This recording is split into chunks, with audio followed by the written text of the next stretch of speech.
मेरे स्टूडेंट्स, आप लोगों का रासायनिक गतिकी यानी केमिकल काइनेटिक्स के लेक्चर नंबर 10 में एक बार फिर से स्वागत है। पिछले क्लास में हम लोगों ने बात किया था सक्रियण ऊर्जा के बारे में।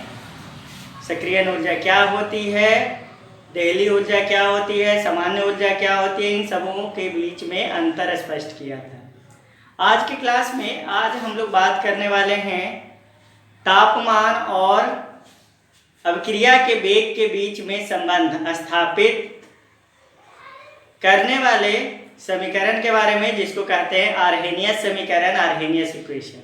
आर्हेनियस ने अपने इक्वेशन के माध्यम से तापमान और अभिक्रिया के वेग यानी कि अभिक्रिया का वेग स्थिरांक और तापमान के बीच में एक संबंध स्थापित किया और उस संबंध के आधार पर उन्होंने बताया कि अभिक्रिया का वेग तापमान का समानुपाती होता है। जैसे जैसे तापमान बढ़ता जाता है अभिक्रिया का वेग भी बढ़ता जाता है, तापमान घटता जाता है अभिक्रिया का वेग भी घटता जाता है।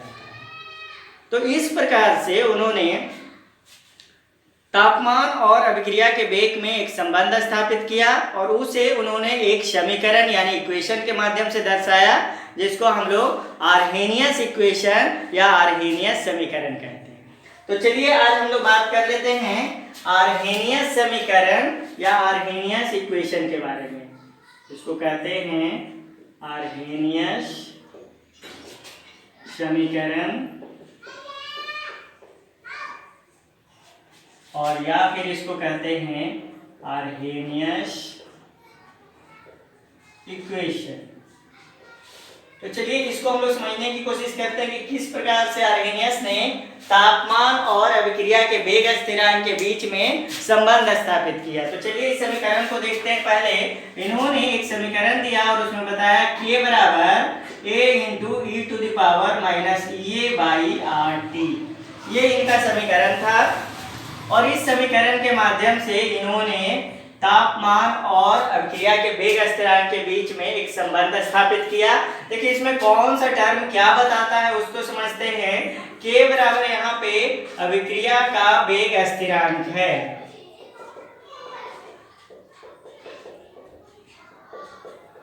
तो k अभिक्रिया का वेग स्थिरांक हो गया।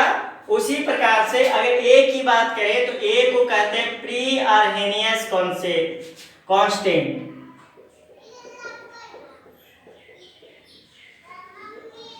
यानी कि ये आपका, और में इसको कहते हैं फ्रीक्वेंसी फैक्टर और इसको हिंदी में कहते हैं कंपनावृत्ति गुणक।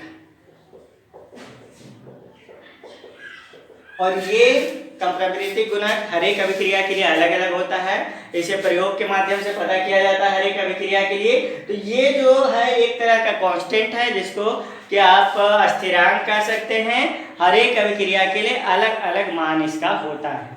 अब देखिए उसके बाद ये देखिए ई है। ई को जो आप लोग लॉगरिथम लॉग पढ़े होंगे वो सब लोग जानते होंगे। ई को एक्सपोनेंशियल कहा जाता है और इसका जो मान होता है वह 2.718 के बराबर होता है। ये फिक्स वैल्यू, ये ध्यान रखिएगा कि ई को लॉग में एक्सपोनेंशियल कहा जाता है और ई का मान 2.718 फिक्स्ड है। तो ई तक पहुंच गए। अब देखिए ई आपने पढ़ा है पिछले क्लास में। ई को कहते हैं एक्टिवेशन एनर्जी और एक्टिवेशन एनर्जी को आपने पढ़ा है हिंदी में कहते हैं सक्रियण ऊर्जा। तो ई क्या हो गया आपका एक्टिवेशन एनर्जी या फिर सक्रियण ऊर्जा हो गया। और आर क्या हो गया आर, तो आर को कहते हैं गैस स्थिरांक, गैस स्थिरांक और इसका वैल्यू होता है 0.8314 ATM litre mole inverse kelvin inverse. ये इसका मान होता है, ये फिक्स्ड है आर का मान। और बच गया टी से क्या हो गया तापमान, और ये तापमान किस में चाहिए केल्विन में चाहिए। ध्यान रखिएगा केल्विन स्केल पर तापमान होना चाहिए। तो इस प्रकार से आप समझिए कि आर्हेनियस ने एक समीकरण दिया, जिस समीकरण के माध्यम से देखिए इसमें ए आपका स्थिरांक है, ई स्थिरांक है, आर स्थिरांक है और बच गया सक्रियण ऊर्जा और तापमान। तो तापमान बढ़ाने या घटाने पर अभिक्रिया के वेग स्थिरांक पर क्या प्रभाव पड़ेगा इसके बारे में इन्होंने बताया। और इन्होंने कहा कि अगर आपको किसी भी रासायनिक अभिक्रिया में तापमान पता हो रासायनिक अभिक्रिया का, और अगर आपको तापमान के साथ साथ उस रासायनिक अभिक्रिया का सक्रियण ऊर्जा पता हो, तो आप उस अभिक्रिया का वेग स्थिरांक पता कर सकते हैं। और देखिए ध्यान दीजिएगा, हम यहाँ पे जो ये कोरिलेशन है दोनों के बीच में कि वेग स्थिरांक समानुपाती होता है अभिक्रिया के तापमान का, ये यहां से प्रूफ होता है। कैसे, ध्यान दीजिए, देखिए अगर ध्यान से देखें तो ये 1/T है, तो K और 1, देखिए K बराबर क्या लिखा हुआ है, e⁻⁻RT, ये समानुपाती है, या बराबर कीजिए तो K बढ़ेगा तो T घटेगा। क्यों है, तो देखने से लग रहा है कि K समानुपाती है 1/T, क्या यानी व्युत्क्रमानुपाती हो गया। तो यानी कि अभिक्रिया का वेग स्थिरांक बढ़ेगा तो तापमान घटेगा, तापमान बढ़ेगा तो वेग स्थिरांक घटेगा। लेकिन यहाँ पर ध्यान दीजिए कि 1/T के साथ ऋणात्मक आवेश है, और जैसे ही ये ऋणात्मक आवेश हो जाएगा तो ये पलट जाएगा, K समानुपाती हो जाएगा T का, जो ये बताएगा कि जैसे जैसे तापमान बढ़ता जाएगा वैसे वैसे अभिक्रिया का वेग स्थिरांक भी बढ़ता जाएगा। और इस यहाँ पे लिखिएगा, तापमान बढ़ने पर अभिक्रिया का वेग स्थिरांक भी बढ़ता है, यानी कि जैसे जैसे तापमान बढ़ता जाएगा वैसे वैसे अभिक्रिया का वेग स्थिरांक भी क्या होगा, बढ़ता चला जाएगा। तो इससे ये प्रूफ होता है। अब देखिए बात यहीं पे खत्म नहीं होती है, आगे आप ऐसा समझिए कि मान ले जाए कि कोई एक रासायनिक अभिक्रिया चल रही है जो 10 डिग्री सेल्सियस तापमान पर उसका जो वेग स्थिरांक है K है, और आपने फ्रीक्वेंसी फैक्टर पढ़ा था, याद कीजिएगा, फ्रीक्वेंसी फैक्टर नहीं, यहाँ पे टेम्परेचर कोफिशिएंट यानी तापमान गुणक आपने पढ़ा था, और उसमें बताया गया था कि अगर किसी अभिक्रिया का तापमान 10 डिग्री सेल्सियस बढ़ा दिया जाए तो अभिक्रिया का वेग दुगना हो जाता है, और इसी को टेम्परेचर कोफिशिएंट कहते हैं। हम लोगों ने बात की थी टेम्परेचर कोफिशिएंट के बारे में, अगर आपको ध्यान में नहीं है तो आप पीछे के लेक्चर वीडियो को जाकर देख सकते हैं और वहाँ देखकर उसको समझ सकते हैं कि वहाँ पर टेम्परेचर कोफिशिएंट में आपको बताया गया था कि किसी भी रासायनिक अभिक्रिया का तापमान अगर 10 डिग्री सेल्सियस बढ़ा दिया जाए तो उसका वेग स्थिरांक का मान दुगना हो जाता है। तो बात यहाँ पे ये आती है कि मान लीजिए किसी रासायनिक अभिक्रिया का वेग स्थिरांक K है जब उस रासायनिक अभिक्रिया का तापमान कितना है, 10 डिग्री सेल्सियस है। लेकिन अगर 10 डिग्री सेल्सियस वाले तापमान को बढ़ाकर 20 डिग्री सेल्सियस कर दिया जाए तो अभिक्रिया का वेग स्थिरांक कितना हो जाएगा भाई, तो 2K हो जाएगा, डबल हो जाएगा।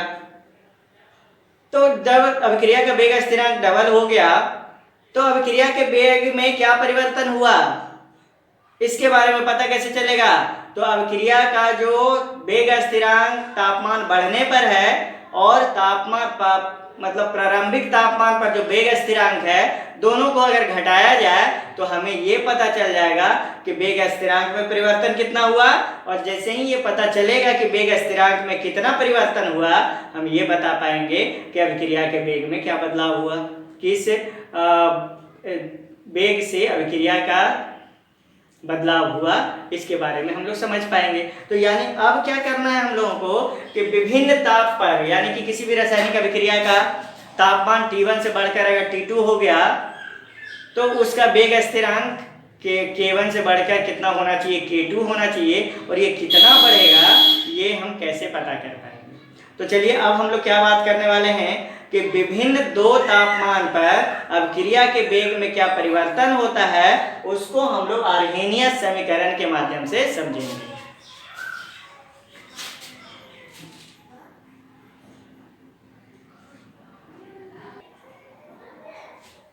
अब देखिए हम लोग बात करेंगे रासायनिक अभिक्रिया के ताप परिवर्तन पर वेग स्थिरांक में परिवर्तन। मतलब कि अब हम लोग बात करने वाले हैं क्या, रासायनिक अभिक्रिया के ताप परिवर्तन होने पर वेग स्थिरांक में क्या परिवर्तन होगा उसके बारे में हम लोग बात करेंगे। तो चलिए यहाँ से समझते हैं। अर्हेनियस समीकरण को लीजिए। अर्हेनियस समीकरण क्या कहता है, K बराबर A इंटू e⁻⁻ अब क्या करते हैं हम लोग कि इस समीकरण में लॉग लेते हैं और दोनों तरफ लॉग लेने पर क्या प्रभाव पड़ेगा उसको समझेंगे। तो लिखेंगे यहाँ पे अभिक्रिया के दोनों तरफ, अभिक्रिया में दोनों तरफ नेचुरल लॉग लेने पर,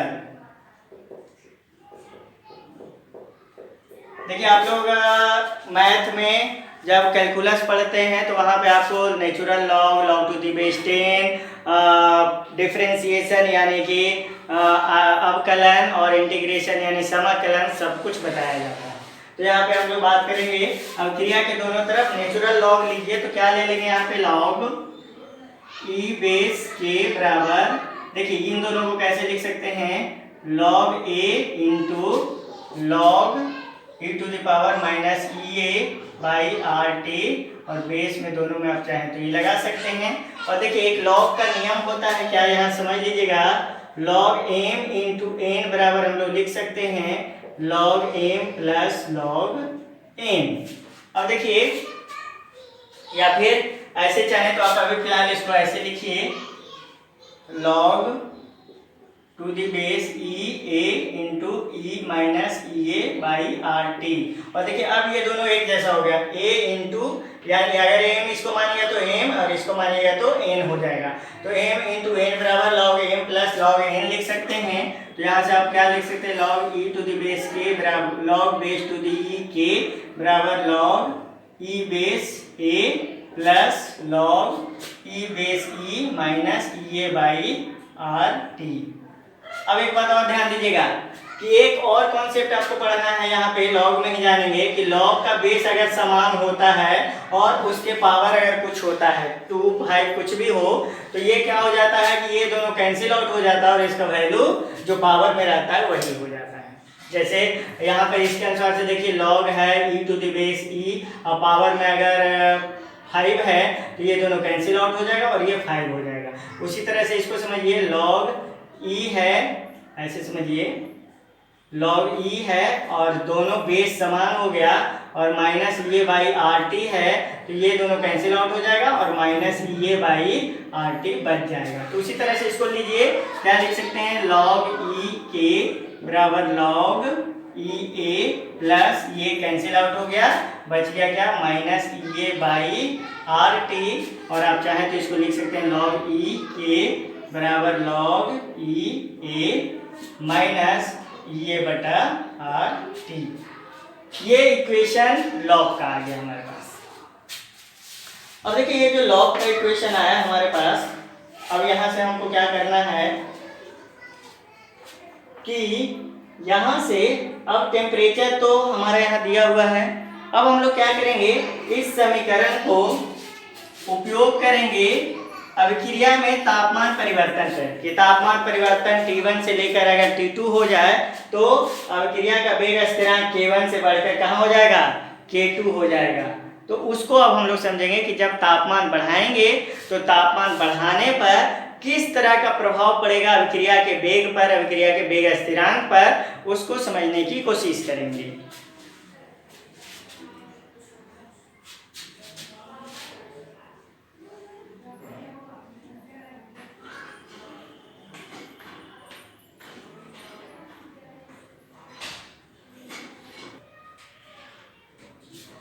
अब देखिए ये जो समीकरण मिला है हम लोगों को, इस समीकरण में दो विभिन्न तापमान पर दो विभिन्न वेग स्थिरांक प्राप्त करेंगे और उससे हम तापमान में होने वाले परिवर्तन को प्राप्त करेंगे। जैसे देखिए क्या करेंगे कि अगर तापमान T1 है तो उस स्थिति में अभिक्रिया का वेग स्थिरांक k1 हो जाएगा।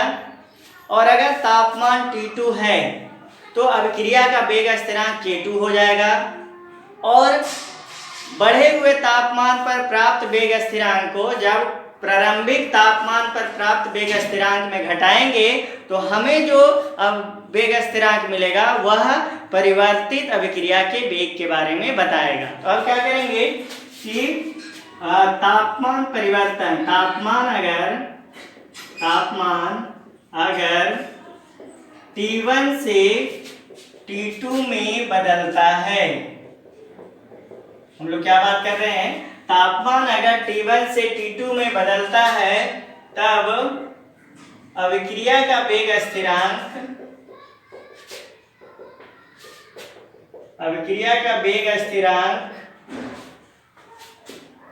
K1 से K2 में बदल जाता है। तो अभिक्रिया का वेग स्थिरांक कहां से कहां बदल रहा है, K1 से K2 में बदल जाता है। अब देखिए तापमान T1 पर, ऐसे लिखिएगा, तापमान T1 पर अभिक्रिया का वेग स्थिरांक कितना हो जाएगा, तो अभिक्रिया का वेग स्थिरांक K1 हो जाएगा। तो कैसे लिख सकते हैं, log to the base e K1 बराबर log to the base EA minus EA by RT1। और ये मिल गया आपको क्या, अभिक्रिया का प्रारंभिक तापमान पर अभिक्रिया का वेग स्थिरांक। इसको समीकरण 1 मान लीजिए। अब यहां पे लिखेंगे तापमान अगर T1 से बढ़कर T2 हो जाता है तो अभिक्रिया का वेग अभिक्रिया का वेग स्थिरांक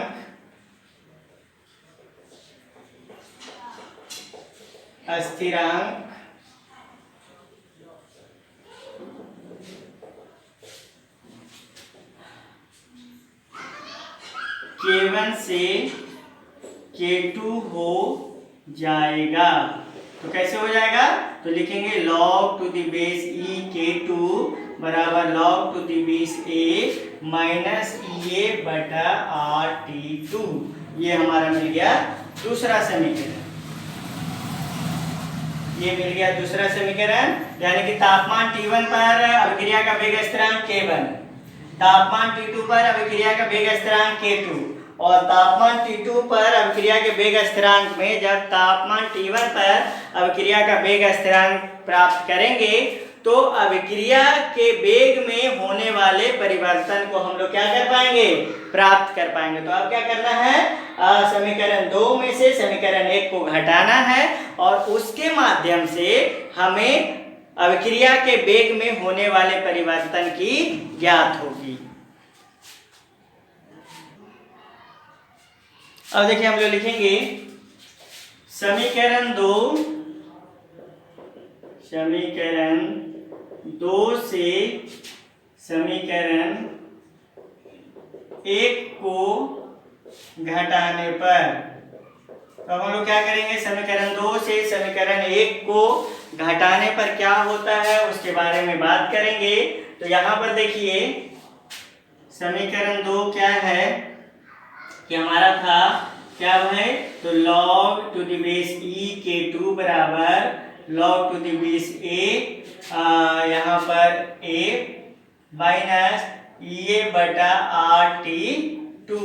ये समीकरण हमारा दूसरा था और पहला था log e K1 बराबर log to the base EA minus EA बटा RT1। ये समीकरण पहला था। अब घटाइए तो क्या लिख सकते हैं, log e K2 minus log e K1 बराबर log EA माइनस EA बटा RT2 से घटाना है, माइनस लिखेंगे log EA माइनस EA बटा RT1।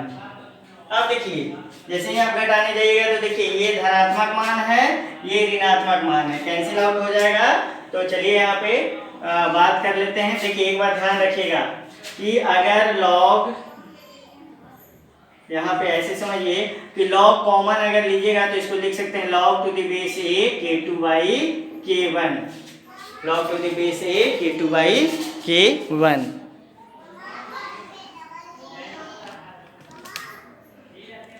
हाँ देखिए लॉग ई कॉमन अगर लेंगे तो लॉग k2/k1 हो जाएगा, बराबर आप क्या लिखेंगे, देखिए माइनस a/r/t2, फिर हो जाएगा माइनस और यहाँ ब्रैकेट में हो जाएगा माइनस a/r/t1, और यहाँ पे आप क्या लिख सकते हैं log to the base e k2/k1 बराबर हो जाएगा, देखिए माइनस माइनस प्लस हो गया तो ये हो जाएगा a/r/t1 माइनस a/r/t2। अब देखिए यहाँ पे क्या कर सकते हैं आप, log to the base e k2/k1 बराबर हो जाएगा a/r को अगर कॉमन ले लें तो आप यहाँ से लिख सकते हैं 1/t1 माइनस 1/t2। ये देखिए समीकरण मिल गया कहाँ पर, कि जब हम चाहें तो तापमान परिवर्तन होने पर अभिक्रिया के वेग में क्या परिवर्तन होगा वो हम प्राप्त कर सकते हैं। कब, जब हमें इस अभिक्रिया का क्या पता रहेगा, इस अभिक्रिया का सक्रियण ऊर्जा पता रहेगा, तापमान पता रहेगा। और ये है, लिख दीजिएगा, जहां K2 बराबर क्या लिख सकते हैं, तो लिखेंगे T2 तापमान पर अभिक्रिया का वेग स्थिरांक, अभिक्रिया का वेग स्थिरांक, और K1 बराबर क्या हो जाएगा, T1 तापमान पर अभिक्रिया का वेग स्थिरांक, और यहाँ पे ये क्या हो जाएगा, तो सक्रियण ऊर्जा, R हो जाएगा क्या, गैस स्थिरांक, R क्या हो गया हमारे पास, गैस स्थिरांक हो गया। और इस तरह से हम चाहें तो किसी भी रासायनिक अभिक्रिया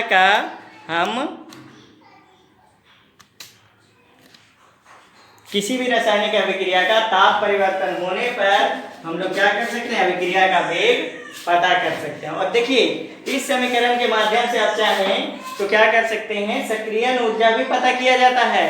ये जैसे देखिए मान लीजिए कह दिया गया कि 10 डिग्री सेल्सियस पे तापमान K1 है और 20 डिग्री सेल्सियस पे 10 डिग्री सेल्सियस तापमान पर अभिक्रिया का वेग स्थिरांक 5 है और 20 डिग्री सेल्सियस पे अभिक्रिया का वेग स्थिरांक 10 है। तो K2 का मान दे दिया, K1 का मान दे दिया, T1 T2 का मान दे दिया, तो वहां से आप सक्रियण ऊर्जा को प्राप्त कर सकते हैं, क्योंकि R का मान आपको पता होता है, गैस स्थिरांक एक निश्चित मान होता है जो हमें पहले से पता होता है। तो ये तो हो गया नेचुरल लॉग में। अब देखिए नेचुरल लॉग में अभिक्रिया का वेग स्थिरांक में अंतर तापमान परिवर्तन पर पता करना थोड़ा मुश्किल होता है, क्योंकि सामान्यतः लॉग का मान नेचुरल लॉग में ना देकर हमें लॉग टू द बेस 10 पर दे दिया जाता है। तो अब हम लोग क्या करेंगे कि इस नेचुरल लॉग को लॉग टू द बेस 10 पर परिवर्तित करेंगे।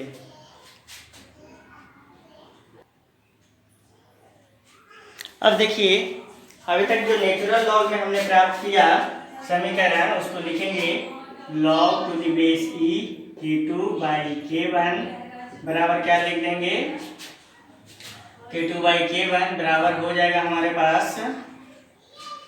हाँ, माइनस a/r, माइनस नहीं लिखिए, a/r into 1/t1 minus 1/t2। अब इसको हम लोग क्या करेंगे, नेचुरल लॉग को लॉग टू द बेस 10 में कन्वर्ट करेंगे। तो कैसे लिखेंगे कि नेचुरल लॉग को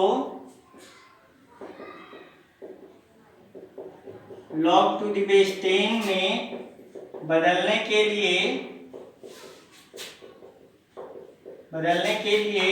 2.303 से गुना करना होता है।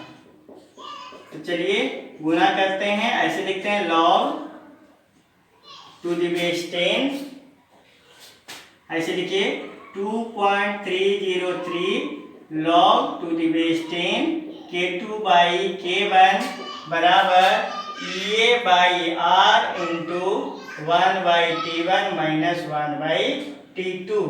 और चाहे तो आप क्या लिख सकते हैं, log to the base 10 K2/K1 बराबर, इसको इधर लेके जाइए तो क्या लिख देंगे, EA/2.303 into R into 1/T1 minus 1/T2।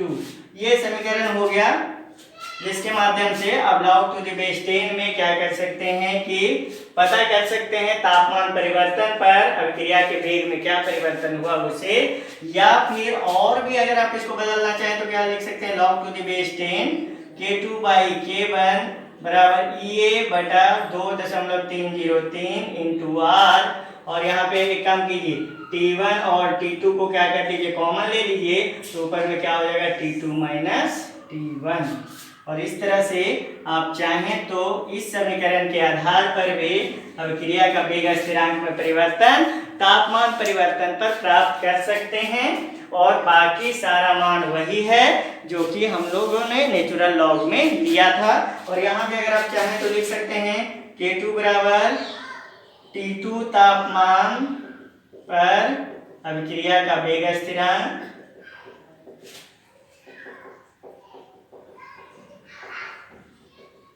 और यहाँ पर K1 बराबर T1 तापमान पर अभिक्रिया का वेग स्थिरांक, ये हो गया। फिर ये क्या हो गया आपका भाई, तो सक्रियण ऊर्जा, R क्या हो गया, तो गैस स्थिरांक, और ये T2 तो अंतिम तापमान और T1 प्रारंभिक तापमान। तो इस आधार से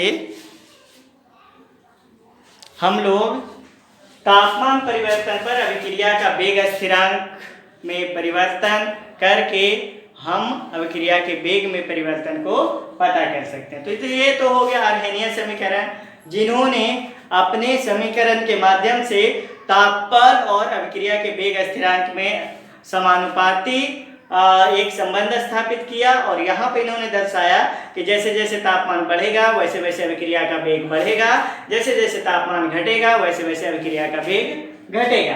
तो आप इसको अच्छे से समझिए, 2-3 बार आप वीडियो लेक्चर देखिए, अगर आपको एक बार में ना समझ में आया तो धीरे धीरे करके 2-3 बार आप इसको देखिए, समझिए, आपको अच्छी तरह से समझ में आएगा। तो ये तो हो गया अर्हेनियस समीकरण। एक बात और हम आपको बता दें कि अभी तक हम लोगों ने ग्राफ के बारे में नहीं बात किया है। शून्य कोटि अभिक्रिया, प्रथम कोटि अभिक्रिया, द्वितीय कोटि अभिक्रिया का डिफरेंशियल रेट इक्वेशन और इंटीग्रल रेट इक्वेशन के ग्राफ के बारे में भी बात करना है, वहां से भी प्रश्न पूछे जाते हैं आपसे। उसके लिए एक फ्रेश क्लास लगाएंगे जहां पे उसको समझाने की कोशिश करेंगे। हाँ, यहाँ पर अर्हेनियस समीकरण से संबंधित एक ग्राफ है, उस ग्राफ को हम आपको समझाने की कोशिश करते हैं। तो देखिए, अब हम लोग क्या करेंगे, इस समीकरण को देखिए थोड़ा ध्यान से, लॉग की बराबर log a into log a minus e to the power minus a by R T, या फिर लॉग में ए,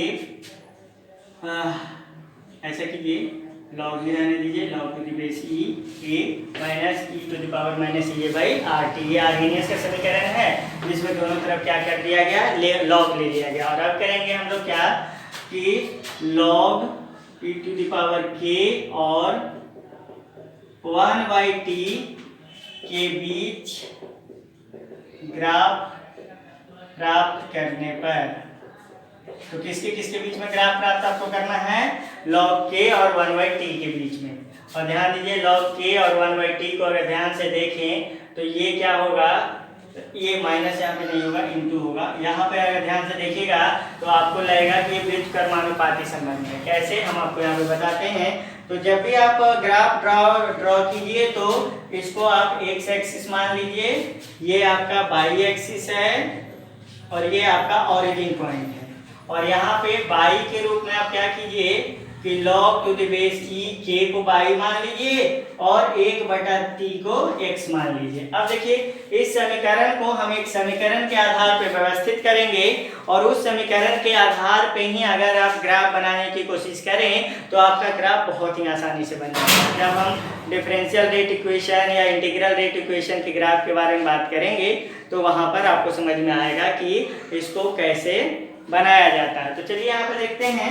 देखिए एक इक्वेशन होता है हमारा y = mx + c। यहाँ पर देखिए होता क्या है, ये y जो है वो y एक्सिस को दर्शाता है, x जो है वो x एक्सिस को दर्शाता है, c जो है वो इंटरसेप्ट को दर्शाता है। ये क्या होता है हम बताते हैं आपको। और m जो है वो इसको स्लोप को दर्शाता है। देखिए इंटरसेप्ट का मतलब क्या होता है कि बाई एक्सिस पे स्लोप जो है वह मतलब कि ये जो ग्राफ है वो कहाँ से शुरुआत होगा, ओरिजिन से स्टार्ट होगा कि बाई एक्सिस में ऊपर से स्टार्ट होगा कि बाई एक्सिस में नीचे से स्टार्ट होगा। ऐसे इसको डिटेल में जब हम ग्राफ का स्पेशल क्लास लेंगे तो वहाँ पे ज़्यादा अच्छे से समझाएंगे। फिलहाल इतना समझिएगा कि ये इंटरसेप्ट कहलाता है कि अगर ऑरिजिन पॉइंट से ऊपर या ऑरिजिन पॉइंट से नीचे ग्राफ हमारा बनता है तो उसको इंटरसेप्ट कहते हैं। और जो कौन दर्शाता है, सी दर्शाता है।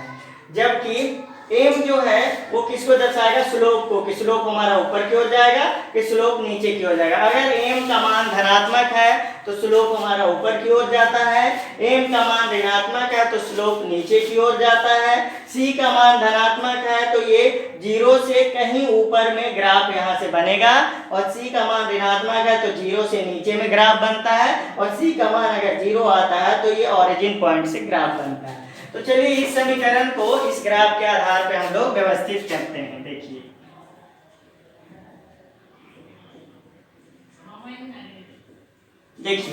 इस समीकरण को यहाँ पर लेके आइए। कैसे, log to the base e K बराबर log e a into e to the power minus E A by R T.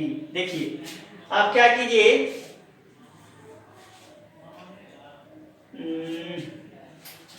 एक काम कीजिए, इसको हटा देना है, ई को हटा दीजिए, माइनस डायरेक्ट लिखिए तब काम बनेगा अपना। यानी कि ऐसा कीजिए कि इस ग्राफ को कुछ इस प्रकार से प्राप्त करते हैं। समीकरण में हम लोगों ने देखा था ही आगे चल के कि ये समीकरण ऐसे हो गया था, माइनस डायरेक्ट लिखिए E A by R T, और यहाँ पे भी डायरेक्ट लिखते हैं A minus E A by R T. अब देखिए ध्यान दीजिएगा कि अगर आपने इसको बाई माना है, देखिए बाई मान लिए, और यहाँ पर देखिए 1/t जो है इसको आपने x मान लिया है, तो ये जो वैल्यू बच गया इसको आपको m मानना होगा क्योंकि mx होता है। देखिए यहाँ पे ध्यान दीजिए, और जो बच गया उसको आपको c मानना होता है, तो mx + c हो गया। अब देखिए यहाँ पर ध्यान दीजिए कि सबसे पहले तो ग्राफ हमारा कहाँ से बनेगा, इसको कैसे प्राप्त करें। तो देखिएगा कि ये इंटरसेप्ट का मान, सी का मान धनात्मक है कि ऋणात्मक है, और सी का मान यहाँ देखिए धनात्मक है, तो इसका मतलब ग्राफ 0 से बाई एक्सिस के बीच में कहीं पे भी बन सकता है, तो मान लीजिए यहाँ से बनेगा। और ये जो कहलाएगा वो क्या कहलाएगा, इसी को हम लोग कहते हैं क्या, इंटरसेप्ट। और इंटरसेप्ट का मान कितना आ रहा है, तो log ई ए। अब देखिए आप बात करेंगे कि ये जो यहाँ से ग्राफ बनेगा वो ऊपर की ओर जाएगा कि नीचे की ओर जाएगा। तो देखिए अगर m का मान धनात्मक है तो ये ऊपर की ओर जाएगा, और m का मान अगर ऋणात्मक है तो नीचे की ओर जाएगा। तो देखिए m के लिए माइनस ये बटा r है जो ऋणात्मक है, इसका मतलब ग्राफ कहाँ जाएगा, नीचे की ओर जाएगा। तो इस तरह से हम लोग ग्राफ प्लॉट करते हैं। तो ध्यान दीजिएगा यहाँ पर हम लोग लिखेंगे कि अगर log to the base e के और 1/t के बीच ग्राफ प्राप्त किया जाए तो ग्राफ जैसे जैसे जैसे जैसे तापमान का मान बढ़ता है, तापमान का मान बढ़ता है,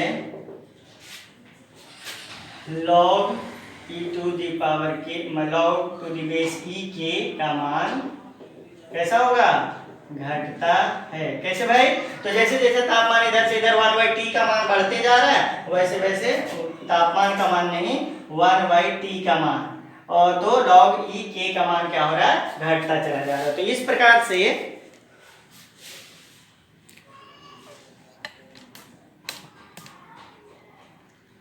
तो ध्यान दीजिएगा, इस प्रकार से हम लोग ग्राफ प्राप्त करते हैं। तो y = mx + c पे हम हर एक ग्राफ को कोरिलेट करने का कोशिश करेंगे और आपको समझाएंगे कि y = mx + c से कैसे हम लोग ग्राफ बना सकते हैं। तो चलिए यहाँ तक तो आर्मीनियन समीकरण के बारे में आज हम लोगों ने बात किया।